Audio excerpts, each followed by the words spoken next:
अब हम आते हैं क्वेश्चन नंबर 5 पे। 4 तो हमने सॉल्व कर लिया, तो 5वें पे आते हैं कि दिया हुआ है x is inversely proportional 1/√y।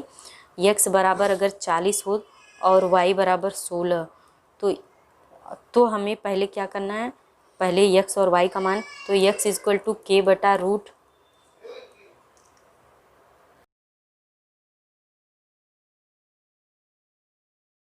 तो यहाँ पे दिया हुआ है x is inversely proportional to 1/√y। x का मान 40 है, y का मान 16 है, तो x equal to k upon y। तो यहाँ पे क्या हो जाएगा, x गुणे रूट y बराबर k, ये तो हमारा सूत्र हो जाएगा।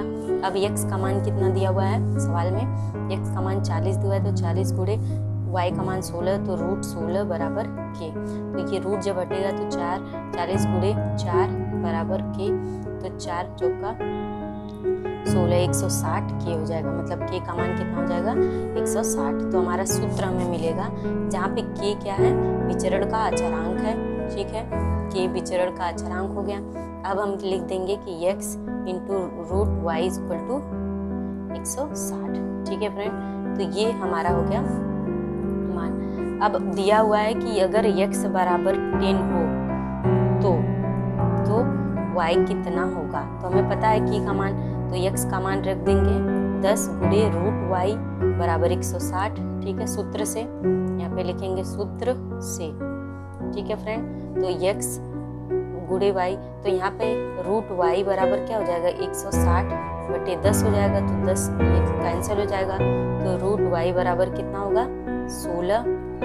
तो यहाँ पे जब इसको हम सरल करेंगे तो y का मान हमें कितना प्राप्त होगा 16, इसका स्क्वायर कर लेंगे, रूट y का भी स्क्वायर कर लेंगे और 16 का भी स्क्वायर कर लेंगे, तो कितना हो जाएगा y बराबर कितना हो जाएगा 256। 16 गुणे 16 कितना होता है 256, y का मान हो जाएगा। तो आई होप आपको ये समझ में आ गया होगा। अब हम आते हैं जो है इसी जो है लेसन में प्रैक्टिस सेट्स के लास्ट सवाल क्वेश्चन नंबर 6 में। तो देखिए क्वेश्चन नंबर 6 में दिया है x और y राशियों के प्रतिलोम विचरण हैं। x बराबर 15 और y बराबर 10 हो तो x बराबर 20, तो y का मान कितना होगा।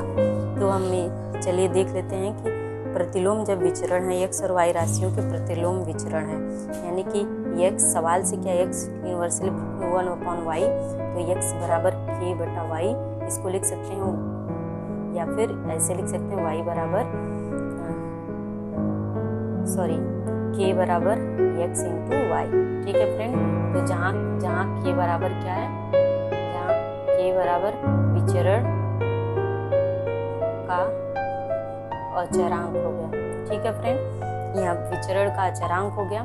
अब हम इसी में क्रम में आगे बढ़ते देखते हैं कि सवाल में दिया x बराबर 15 और y बराबर 10, तो लिखते हैं k बराबर 10 गुणे 15, तो k का मान क्या हो जाएगा 150 हो जाएगा, ठीक है फ्रेंड। तो हम समीकरण, ये समीकरण 1 है, समीकरण 1 से 150 बराबर x गुणे y, ठीक है फ्रेंड। तो यहाँ पे फिर दिया हुआ है कि यदि x बराबर 20 हो तो y का मान क्या होगा, x बराबर 20 तो y बराबर कितना होगा, ठीक है फ्रेंड। तो जगह यहीं पे लिखेंगे 150 बराबर 20 गुणे y, ठीक है फ्रेंड। तो y बराबर हो जाएगा 150 बटे 20, ठीक है, 150 में 20 का भाग देंगे तो 0 0 से कैंसिल हो जाएगा, 15 बटा 2, तो 2 सत्ते 14.5, तो y बराबर क्या हो जाएगा 7.5, ये इसका उत्तर आ जाएगा। आई होप आपको समझ में आ गया होगा। तो ये हमारा आखिरी सवाल था। तो इस तरह से हमारा 7.2 प्रैक्टिस सेट कंप्लीट हो गया। अब हम नेक्स्ट प्रैक्टिस सेट में समय, कार्य और वेग के बारे में पढ़ेंगे और उससे रिलेटेड प्रैक्टिस सेट को सॉल्व करेंगे। तब तक के लिए फ्रेंड बाय, और पूरा वीडियो देखने के लिए आप लोग